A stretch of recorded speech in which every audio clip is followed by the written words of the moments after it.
Hello, everyone. Welcome back to the Building Bigger Lives podcast. Again, Michael Regan, along with my fabulous co-host, Kathryn Peterson. Each and every week, we look forward to bringing you topics and guests that we think will be helpful in your journey as an entrepreneur. And this week is no exception. We're bringing in one firecracker of a woman who's going to bring not only some sunshine, as you saw in the title from our Sunshine Warrior, but some really great perspective on her history in leadership roles, both in her current company at Cornerstone Home Lending and in a marketplace that I know pretty well in Scottsdale, where her reputation is strong 3 decades running. And without further ado, I'm going to bring into the frame my friend Kelly Zitlow. Kelly, good to see you today. Oh, that was so kind. Thank you, Michael. It's always good to see you. Thanks for having me. We're glad to have you. And Kathryn and I have really looked forward to this because it's been fun to follow a podcast you've been running now. And I think you're a few episodes in, The Sunshine Warrior. I know that story was told on one of your introductory podcasts, but our audience might not have had the chance to preview that before. They may be clicking through here because they're just aware of who you are as a top producer in the housing industry. They may know a little bit about your leadership role, some of your marketing skills, but they may not know the story behind the story. I'd love to hear a little bit of where the spirit of the Sunshine Warrior came from. Would you be willing to share with us today? I'm happy to. So Sunshine Warrior is something that honestly, and I know this is going to sound like really, but it was dropped into my lap. And I think it was truly a gift from God in a very, very difficult moment in my life. And so it goes back to 2019. It was a Thursday. I was standing right here in this office that I'm standing in today. My mom was right there. And she came in and had just left the doctor, and they told her that she had stage 4 cancer. And, in that moment, I mean, I wasn't prepared. She had not been sick, and there was no sign at all that anything was wrong. And, she was just, I'm going to get upset. I'm sorry. And it's been, she passed in 2020. It's been 5 years. Still hard sometimes. But, and maybe because I'm standing right here, but in that moment that, my best friend, my mentor, my just everything in my world, when she stood there and she said, I have cancer. And obviously I reacted like 100 times worse than I'm reacting now.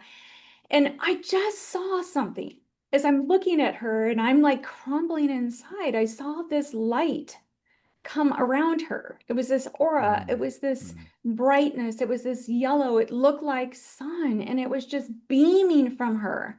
And she wasn't smiling. She gave me a look that only mothers can give. But she gave me a look of like, we're going to do this. I'm going to be okay. You're going to be okay. And in that moment, this phrase, Sunshine Warrior, popped into my head. And it was strange. And I started to articulate it a little bit over the coming weeks and months. And people were like, what?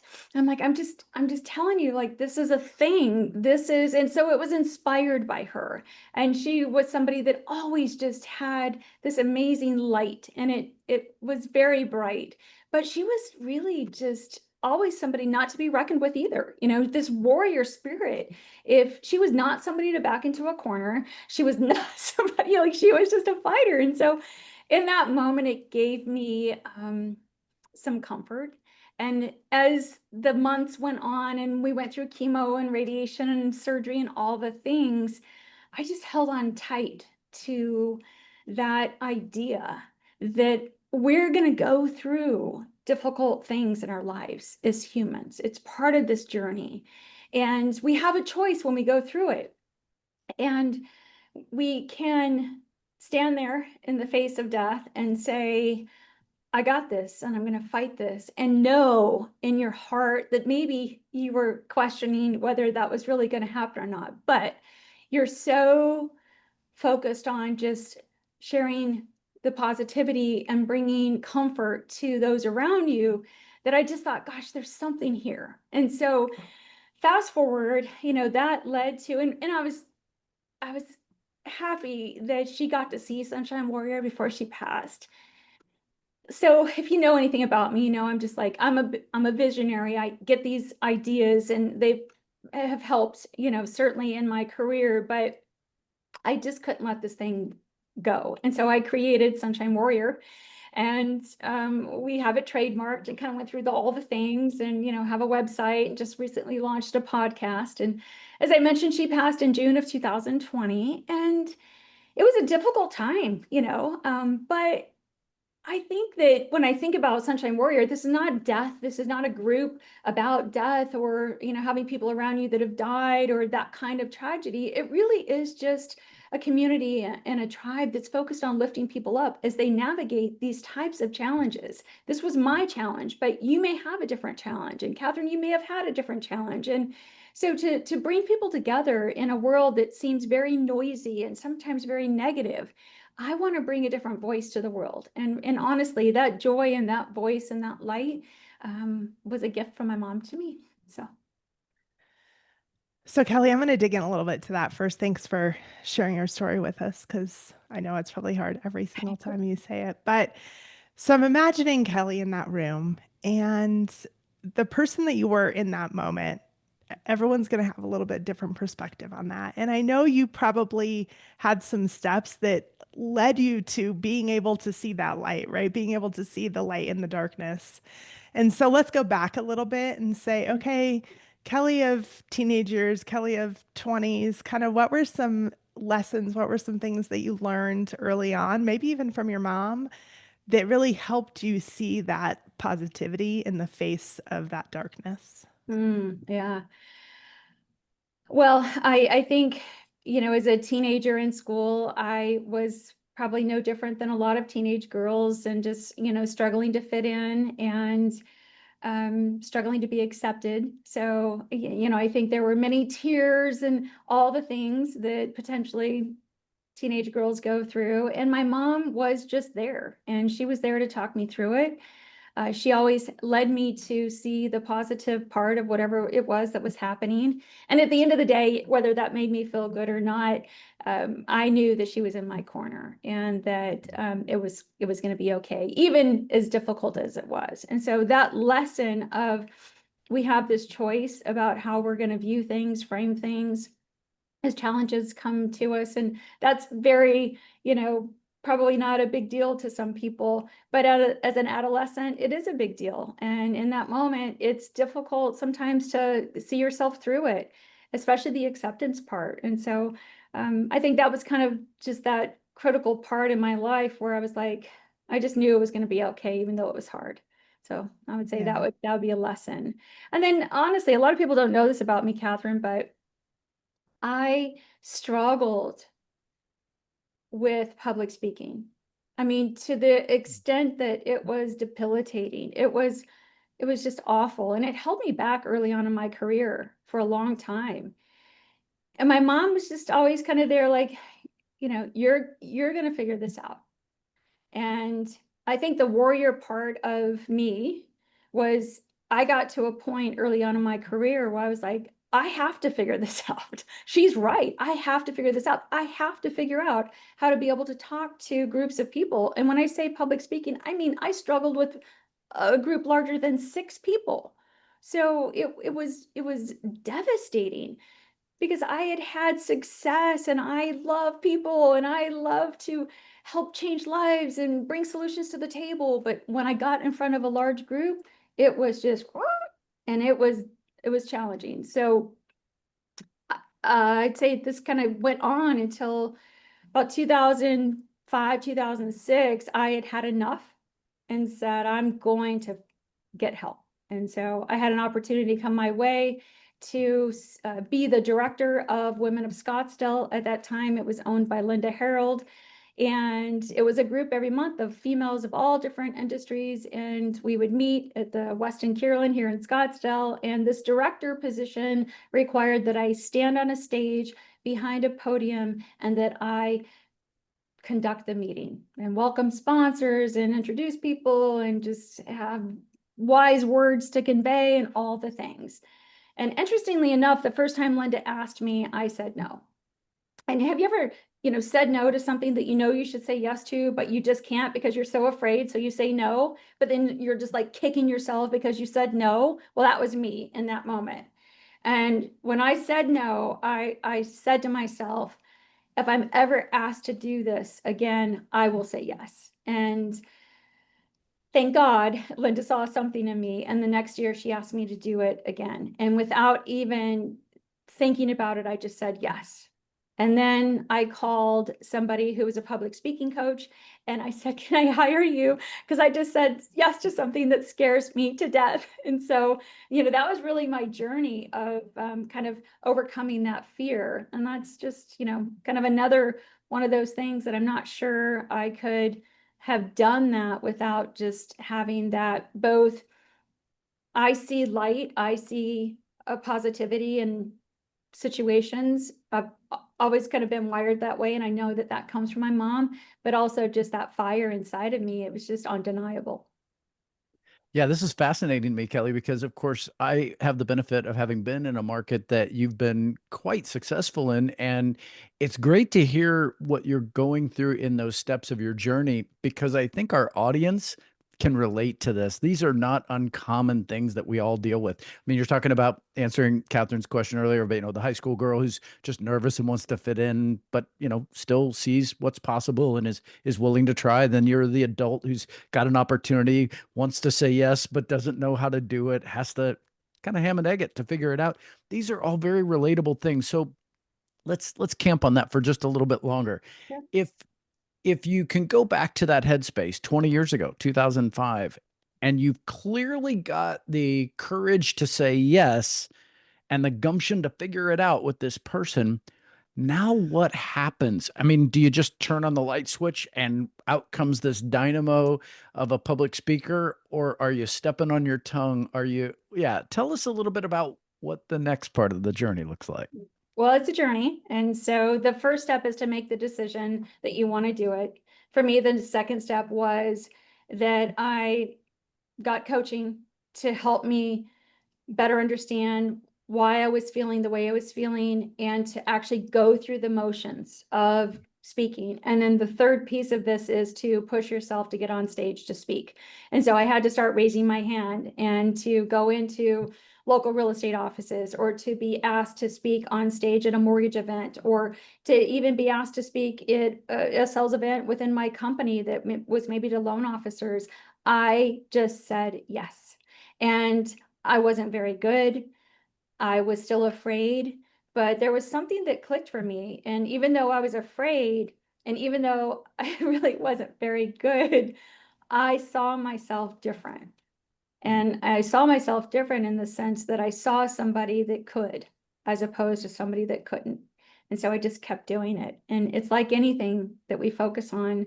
Once we do it, and then we do it again, and then we do it again, we just get a little bit better every time. And I think maybe my coach, who I'm still friends with today, she tells me I really didn't stink as bad as I thought I did, but I thought I did.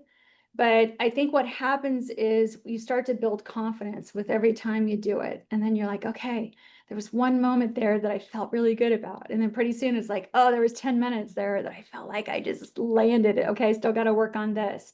And so it has been truly an evolution. And it's not like even today when I go on stage that I don't get nervous. It's just that I kind of get more excited than I get that debilitating nervousness. Because really, in my example, I can't speak for everybody, but that nervousness just came from lack of confidence. It came from being afraid of being judged. It came from just fear that I was going to fail in that moment. I was going to fail those that asked me to speak. It was all that negativity. And what that whole entire lesson taught me was I have control over this thing.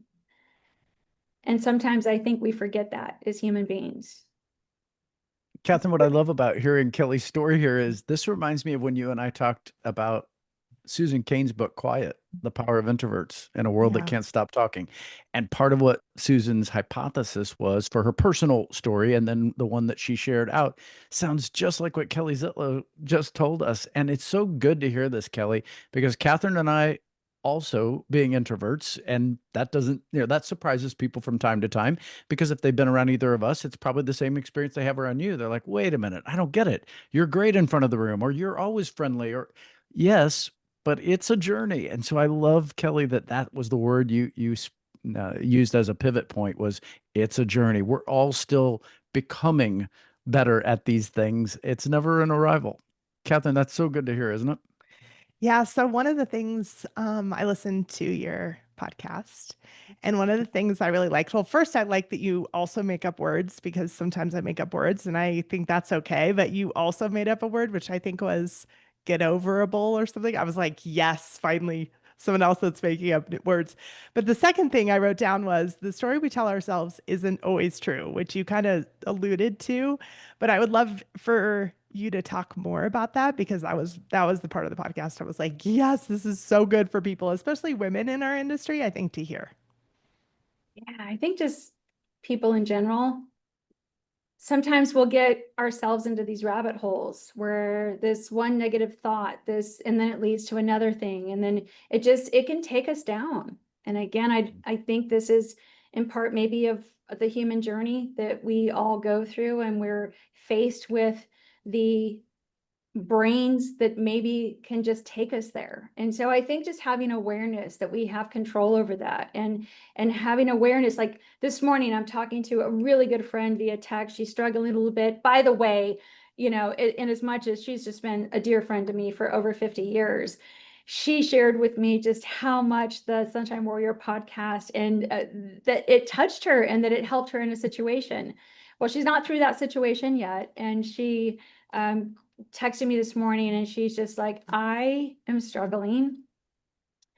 And, I think it's one of these things too. I'm like, first of all, just you one step forward, but you have to stop telling yourself the story that you're telling yourself right now in this moment. You've got to reframe it. You've got to come up with a different narrative, because if you keep doing this, you're not going to take action that needs to be taken. And then you're going to regret this, So that's what I mean by this story. I think having either that switch that we can turn on ourselves, or to have somebody, whether that's Sunshine Warrior in that community or somebody in your life, that you can say, I'm struggling with this, and have somebody that understands you well enough to say, hey, that's not the story. What about this story? And kind of help you see a different way and a different story that you can tell yourself. And Michael, I know with you, and having, been involved in so many conversations, coaching conversations with you, I think, that's part of that coaching type of cadence that happens between coaches and students. But what if you don't have a coach? And what if you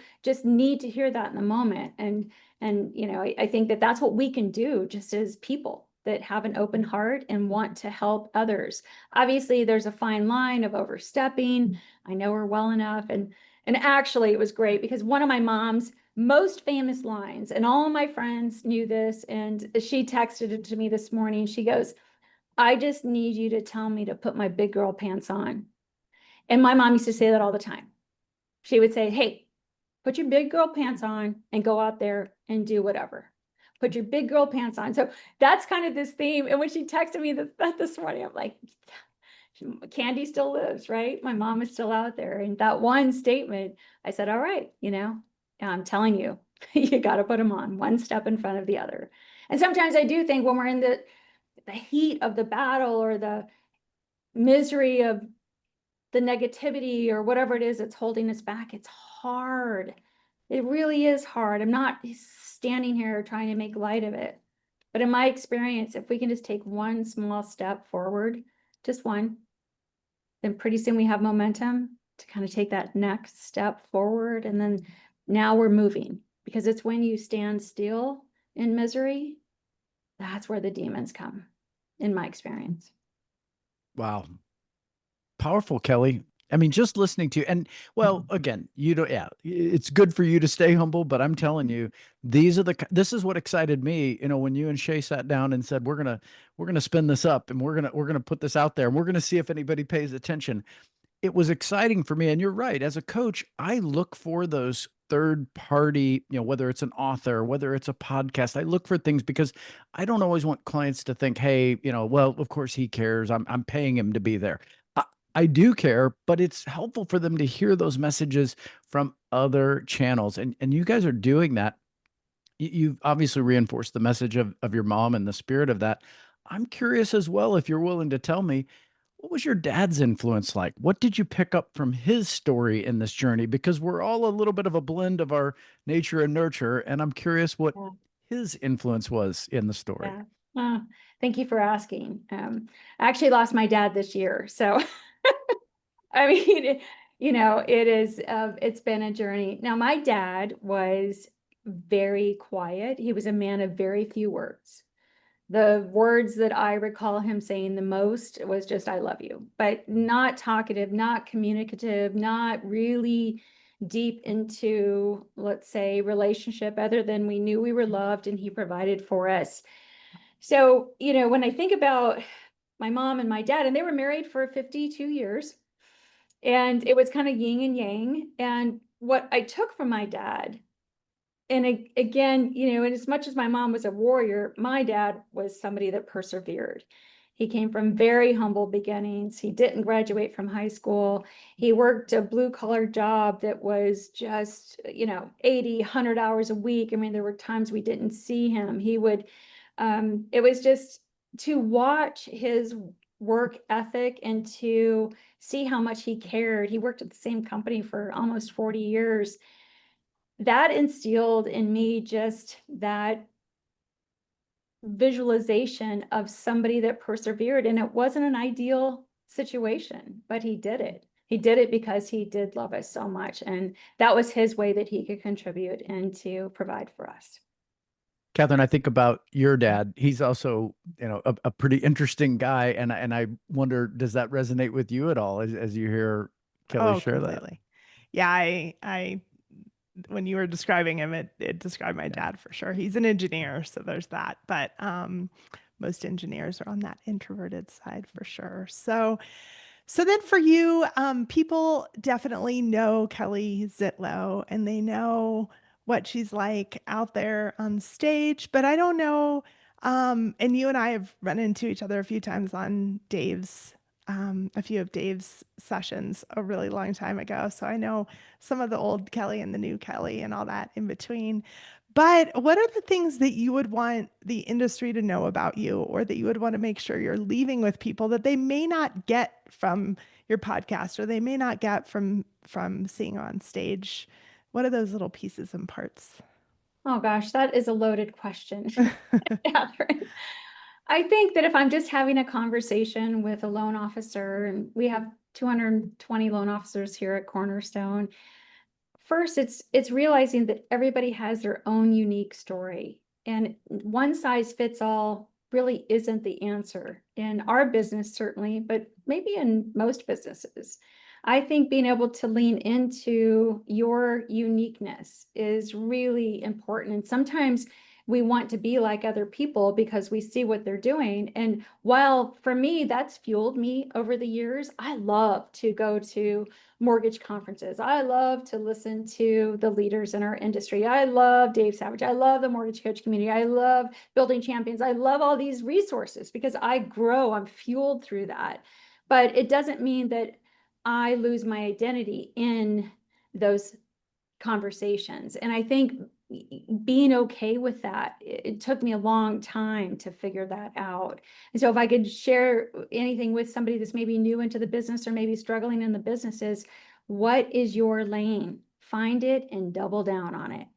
You don't have to do it all. You don't have to do video. You don't have to do blog. You don't have to call on this segment of referral partner. You don't have to do it all, but figure out what you're good at and just double down. Boy, that's really good coaching right there, Kelly, because I think too many people do spend their time wanting to follow other people's leads because, Kathryn, you're really successful at what you do. Kelly, you're really successful. I can imagine there's somebody watching that thinks, well, I'll just follow their lead. I'll do what they do. And what you just told them was, hold on, you might be able to pick up some things, but more importantly, be clear on who you are, be clear on where you've been given a gift and a strength, and then double down. I hope you guys are hearing that loud and clear as you're listening to the podcast. Hit the 10-second rewind button if you need to. Repeat that message a couple of times. Double down on your gift. Kelly, that's really good.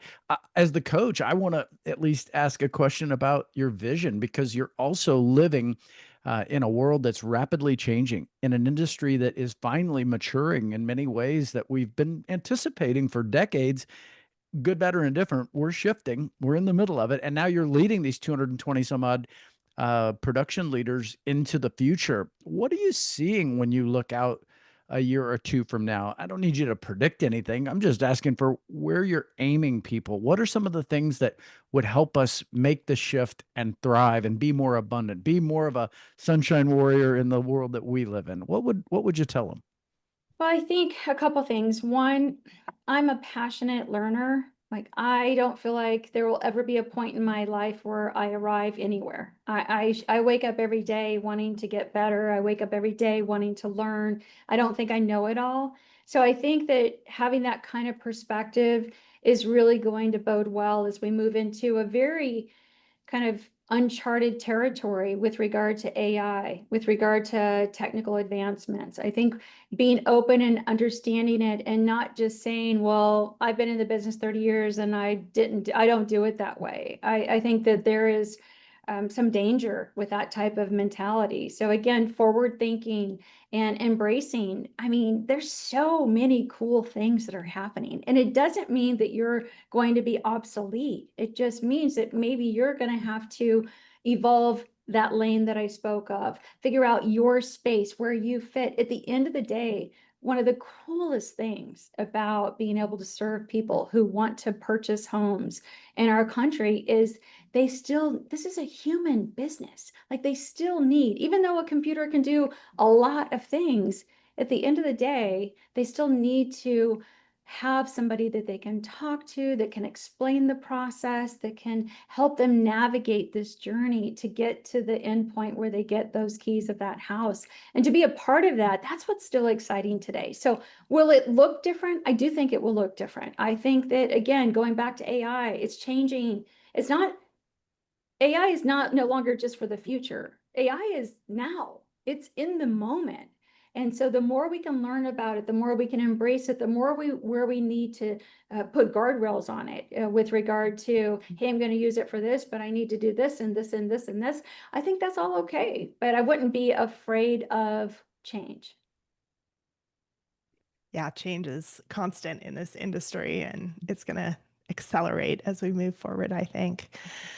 So, Kelly, I think that I just want to make sure that we tell people how to find you and make sure that they can join your Sunshine Warrior campaign, let's call it, or movement. And so, how can people find you? And then I would love to hear if there's anything that you're wanting to make sure that you can tell people about what you're up to with that side of things. Yeah. Well, you can find us, sunshinewarrior.com is the website. But honestly, if you really just want to get to know the Sunshine Warrior community, follow us on YouTube, go and subscribe to the channel. Please comment, please give us your feedback. If you know somebody that maybe would be a great person to interview for the podcast, let us know. This is very, very organic. This is not, big budget. This isn't, where I have all these, producers or anything behind the scenes. This is essentially me and Shayla Rain, who's been my marketing person for so many years, who really has just inspired me to continue to lean into this Sunshine Warrior thing. So I think that's the best way to really learn more about Sunshine Warrior and get involved. I have big ideas about where this thing's going to go and grow. And so I'd love to have y'all on this journey with me. Yeah, I'm glad you framed it that way, because Kelly, I've never known you to dream small. You have always been a big thinker, big dreamer, and I'm not surprised at all that your vision for this is going to be probably bigger than we'll ever get to see, and that's a beautiful thing. I want to encourage our audience as well. If you go tune in, don't be mistaken. I know Kelly has a wonderful following as a leader in the world of women's leadership, but don't be confused. I tuned into this thing and thought, oh my gosh, don't genderize it. Join in, follow the whole journey, because these gals are doing some dynamic things, and I don't really think it has anything to do with whether you're male or female. It's whether or not you think positively and whether or not you think about the influence you have, the impact you have, and the potential you have to lift other people up. I see it, Kelly, in the spirit that Daniel Harkavy shared with us years ago of I see everyone with that light switch on their heart, and it's our job to turn that fader up and bring more light. And that's what you're doing. That's what I love seeing. And I'm just so glad you joined us today. Thank you for sharing a little bit about your story. Oh my gosh. Thank you guys so much for having me. This was a lot of fun. Well, Kathryn, wrap us up. We're in the home stretch. Okay, great. Well, thank you so much for listening to Building Bigger Lives. You can find us on YouTube, Spotify, Apple Podcasts. Also, please like, follow, share. We would love to have you comment on this episode and share this episode so other people can hear about Kelly and the Building Bigger Lives podcast. Thanks for being here today.